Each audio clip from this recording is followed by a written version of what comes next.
சொல்றாங்க. பட் ஆனா மனுஷன் பண்ணக்கூடிய எல்லா சபலங்களும் அபலங்களுமே அந்த சாமியார்களுக்குள்ள இருந்துட்டு தான் இருக்கு. குழந்தை பிறக்காது வந்திருக்காங்க, சகோதரர்களுக்குள்ள பிரச்சனை உண்டு, நில தகராறு, மனைவியோடு சண்டை போட்டு கொண்டு வந்தவர் 100க்கு 90 பேர் எழுந்துருவாங்க.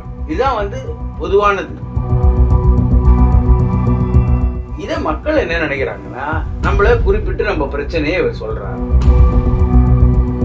அப்போ இவர்கள் என்ன நினைக்கிறாங்கன்னா, கடவுளே அவர் மேல பேசுறதா நினைக்கிறாங்க. அசுத்தமான தேகம், இதுல சுத்தமான கடவுள் எப்படி வரும்? கடவுள் எந்த மனிதருக்குள்ளயும் பிரவேசிப்பதே இல்லை. அப்படி பார்த்தா நம்ம எல்லாருமே கடவுள் தான். மற்றபடி தனிப்பட்ட ஒரு மனிதரே கடவுள் என்று சொன்னா அதை நம்பக்கூடாது.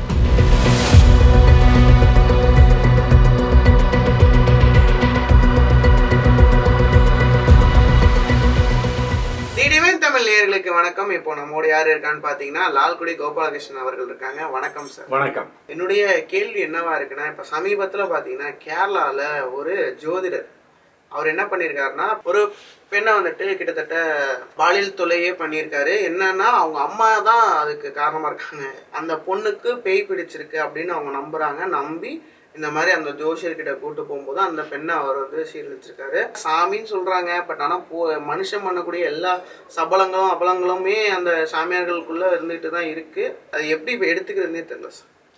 வணக்கம்.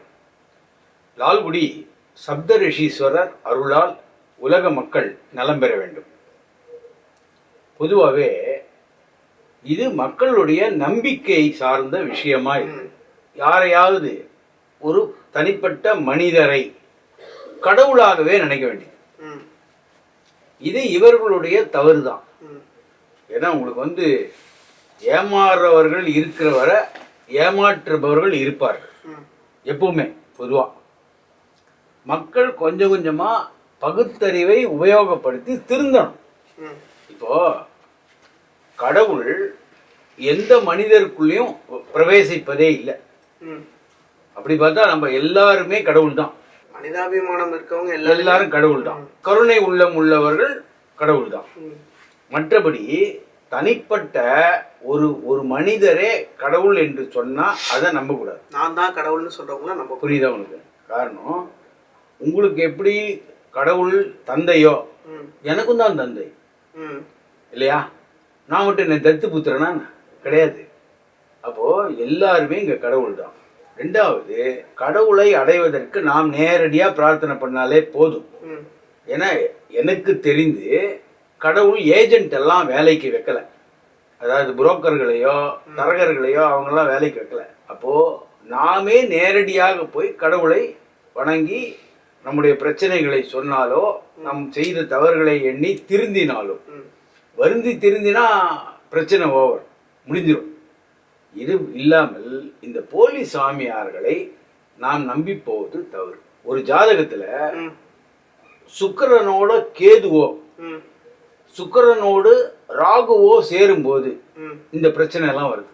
அதாவது ஆன்மீகம் என்ற பேர்ல பலவிதமான தவறுகள் நடக்குது. பொதுவாக பார்த்தீங்கன்னா கிராமப்புறங்கள்ல எல்லாம் என் மேல ஐயனார் வந்துட்டார், அவர் வந்துட்டார் அப்படின்னு சொல்லுவாங்க. சொல்லி குறி எல்லாம் சொல்றாங்க. அந்த குறி முடிஞ்சவொடனே ஒரு எலுமிச்சம்பழத்தை கொடுத்துருவாங்க. அந்த எலுமிச்சம்பழத்தை வச்சு போங்க, உங்களுக்கு 40 நாள்ல சரியாகும், 30 நாள்ல சரியாகும் சொல்லுவாங்க. இந்த எலுமிச்சம்பழம் வாங்கி கொண்டு 100 ரூபாய் நம்ம போட்டு வருவோம். இதுதான் கிராமப்புறங்கள்ல நடக்கக்கூடிய சாதாரண விஷயம்.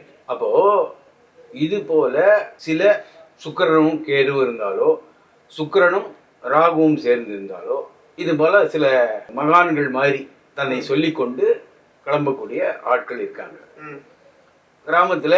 இந்த மாதிரி இருக்கும்போது இந்த கூட்டத்துல குழந்தை பிறக்க ரொம்ப நாளா குழந்தை பிறக்காது வந்திருக்காங்க அப்படின்னு சொன்னா எப்படியும் ஒரு ஆள் இருப்பாங்க.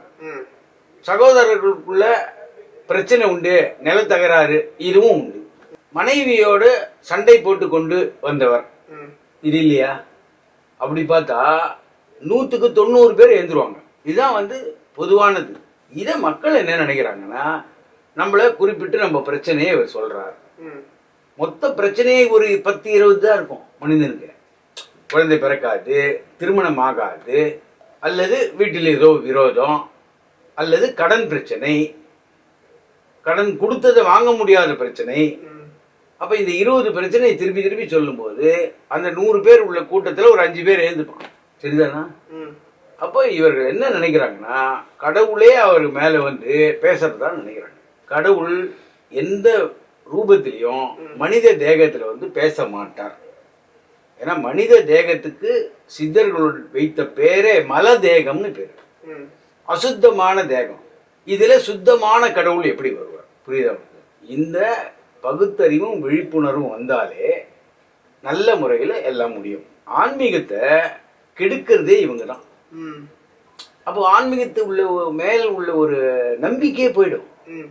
கடவுள், கோவில், இது பேர்ல இருக்கிற நம்பிக்கையே, இது போல நீங்க சொன்னீங்களே, ம். ஏதோ ஒரு பாலியல் பலாத்காரம் அல்லது தவறான செய்கை, இந்த செய்கையில் யார் ஈடுபட்டாலும் அவரால் ஆன்மீகமே ஒரு கேலி கூத்தாயிடும். கடவுள் நம்பிக்கை குறைவதற்கு இவர்கள் தான் காரணம். தேகங்கிறதே வந்து சித்தர்கள் வந்து ரொம்ப ஒரு கழிவு நிலை உள்ளது, மனசும் அவங்களுக்கு சுத்தம் கிடையாது, ஸோ அதனால கடவுள் வரல அப்படின்ட்டு.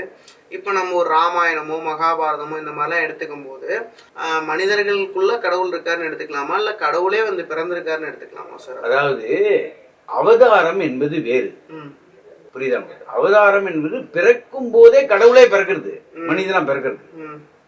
கடவுள் மனிதனாக முடியும், ம். மனிதனும் கடவுளாக முடியும். ம். நல்ல கருணையான மனம், இரக்க குணம், 4 பேருக்கு உதவி செய்யறது போன்ற கடவுளுடைய கல்யாண குணங்கள்னு சொல்றதுலாம். ம். இந்த கல்யாண குணங்கள் உள்ளவர்கள், அதாவது தவறு செய்தவர்களை தண்டிப்பது, ம். நல்லது செய்பவர்களை காப்பாற்றுவது, இதெல்லாம் தான் கடவுளுடைய குணங்கள். ம். இந்த குணங்களை வைத்து கொண்டாலே நீங்க கடவுள் ஆக முடியும். புரியுதா உங்களுக்கு? அவதாரம் என்பது இறங்கி வருவதுன்னு அர்த்தம். இறங்கி வருவதுன்னா அவருடைய நிலைமையில் இருந்து மனிதனாக பிறந்து சில நீதி போதனைகளை சொல்வது. முதலெல்லாம் வெறும் சம்ஹாரம், அழிப்பது தான் கடவுள் வேலையை நம்ம நினைச்சிருந்தோம். ம். நம்மளுக்கு புத்திமதி சொல்வதற்கும் கடவுள் வருவார். ம். புரியுதா? அப்போ கடவுள் நமக்கு ஒரு நீதி போதனை சொல்வதற்காக இறங்கி வந்தது தான் அவதாரம். ஒவ்வொரு அவதாரத்துல ஒரு உண்மை வாழ்க்கையுடைய தத்துவத்தை சொல்றார். கிருஷ்ணாவதாரத்துல ஒரு தத்துவம், ராமாவதாரத்துல ஒரு தத்துவம். பொதுவா ராமாவதார தத்துவம் என்னன்னா, ஒருவருக்கு ஒரு மனைவி, ம். ஒரு அம்பு ம். உபயோகப்படுத்தி எதிரிகளை அழிப்பது போல, எல்லாமே ஒண்ணுதான். மனம் ஒண்ணு, ம். அம்பு ஒண்ணு, மனைவி ஒண்ணு, தாரம் ஒண்ணு. இது போல இருப்பதற்கான விஷயம்தான் ராமருடைய விஷயம். 2வது, தந்தை சொல் மிக்க மந்திரம் இல்லைன்றதுதான் அவருடைய வாழ்க்கையுடைய சுருக்கம். ம். தந்தை சொன்னா காட்டுக்கு போனோம்னா காட்டுக்கு போனோம். ம். அப்போ இது வந்து கீழ்ப்படிதல், தந்தை தான் குரு, தந்தை தான் கடவுள்னு நினைக்கக்கூடிய ஒரு நிலையை ராமர் உண்டாக்கி கொடுத்தார். அது அந்த நீதி போதனைக்கு தான் அங்க சொல்லப்படுறது.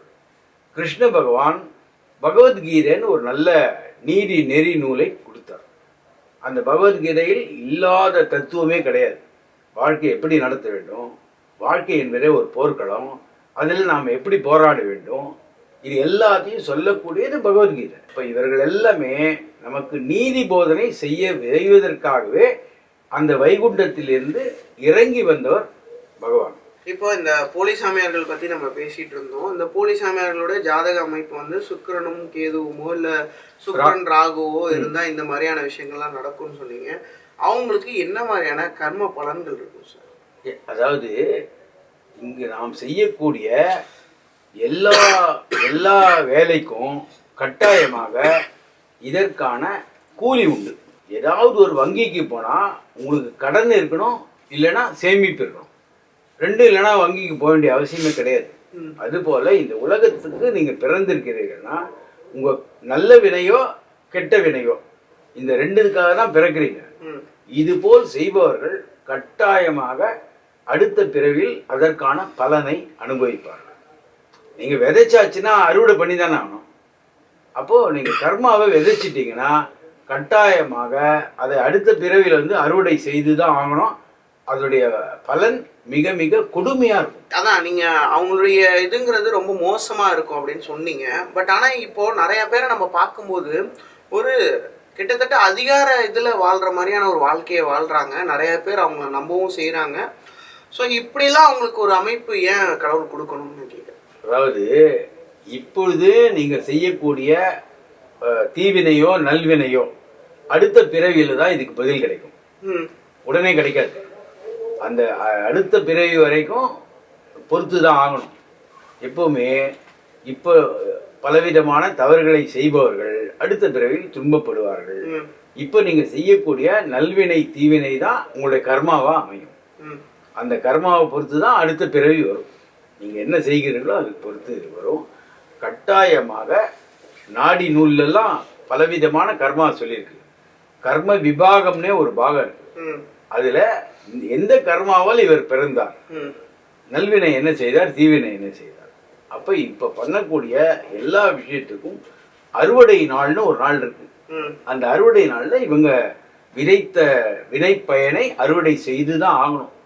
நல்ல பயிரா இருந்தா நல்ல பலன் கிடைக்கும். இல்ல அறுவடையில் இவர் செய்தது மோசமான பயிரா இருந்தா அதற்கான பலனை இவர் அனுபவித்து தான் ஆகணும். இவ்வளவு நேரம் உங்களுடைய கருத்துக்களை பயந்ததுக்கு மிக்க நன்றி சார். நன்றி.